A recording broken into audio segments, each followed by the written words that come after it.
The press conference is going to start here in about an hour or so, but let's run down the card real quick, starting with the main event. The Machine, Merab Dvalishvili, the reigning, defending bantamweight king, is taking on number 3, Petr Yan. This is a rematch from 2 years ago. Petr Yan, like I said, ranked number 3 coming out of Russia. He is on a 3-fight win streak. He was coming off 3 losses in a row, but he's making his way back to fight the Machine, Merab Dvalishvili. Merab is minus 485 for this fight. Petr Yan is plus 370. I really love Petr Yan.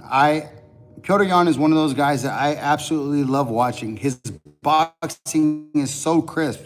He mixes it up top to bottom, takedowns. That outside trip that he does off the 1-2, slips in, boom, outside trip. I think when he hit it against Davidson Figueiredo almost landed on the top of his fucking head. Petr Yan is an absolute beast. He's fired up, and there's no love lost between Georgia and Russia. The first fight that they fought, they didn't even touch gloves. Merab really wants this one back again. Petr Yan wants his title back. He believes it's his, but it's all day Merab Dvalishvili for me. I think Merab is going to win an easy decision, probably 49-46, but he's looking for a finish, man. I mean, the way he fought Corey Sandhagen, he almost had to finish in that second round. Merab is another animal, man. He is the machine for a reason. He never quits going forward. He never gives up on takedowns. He might shoot in 50 times this fight.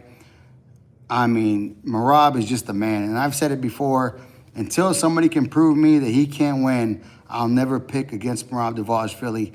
He is the reigning champ. I think he's number 3 pound for pound in the world right now. I think it's Merab, or I think it's Islam, Ilya, Merab, Pantoja, Chimaev is the top 5 pound for pound right now. I'm going with Merab to get the win over Petr Yan. I like Petr Yan, but I think it's just going to be too much pressure, just too much pressure. And the output, the volume is going to be just too much for him to handle against Merab.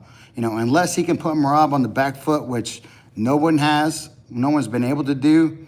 I think Merab and still and makes history and becomes the first champion to defend 4 times in a calendar year. Wow, Merab is just a man. I'm going with Merab Dvalishvili on this one. The co-main event, the Cannibal, Alexandre Pantoja.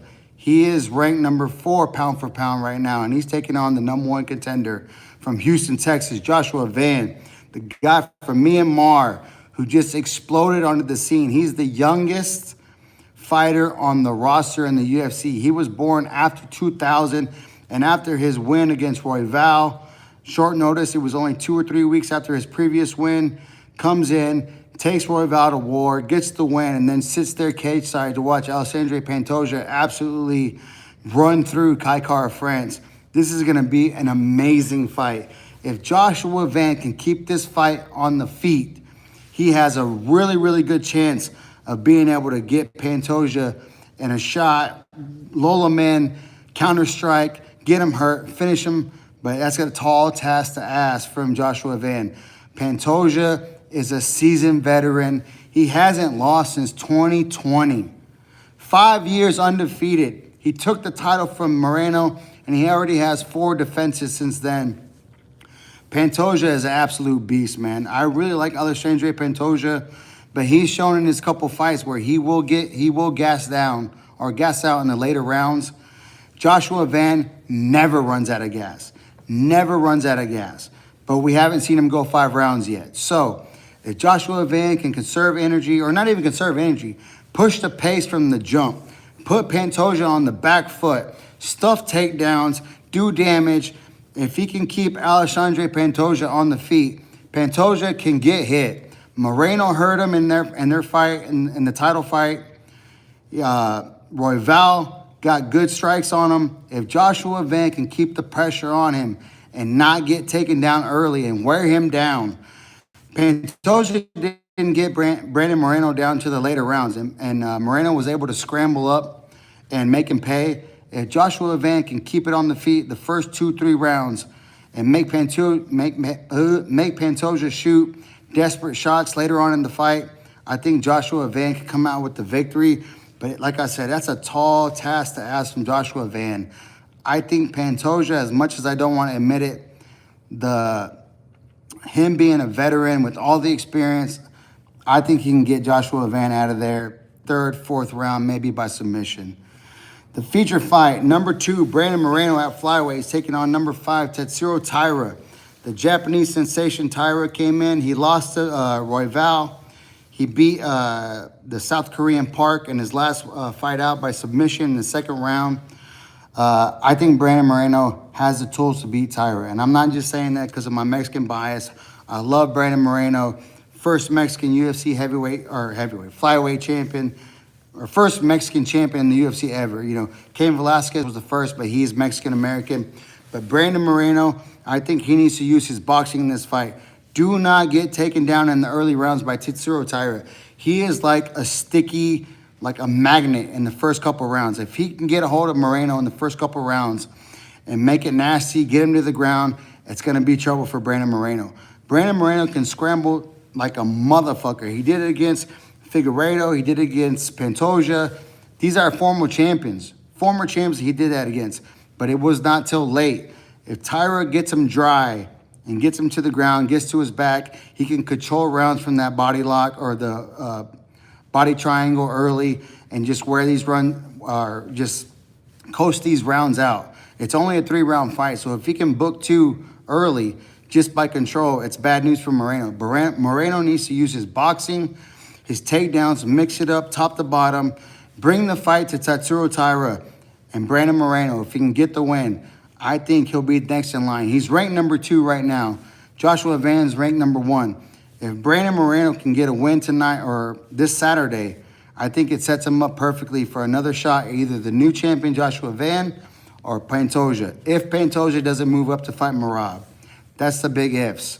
But I like Moreno in this fight. He's minus 102. Taira is minus 118. It's a close fight according to the betting odds. So I forgot the Pantoja fight. He's minus 238. Joshua Van is plus 195. So they're giving the edge to Pantoja. They're giving the slight edge to Tatsuro Taira in this fight. I think Moreno gets it done though. I truly believe he can get it done. This fight right here is the one that got me kind of shook. Number 10, Henry Cejudo is coming back and he's fighting Peyton Talbot. Peyton Talbot got a good win against, I think it was named Jaime Silva.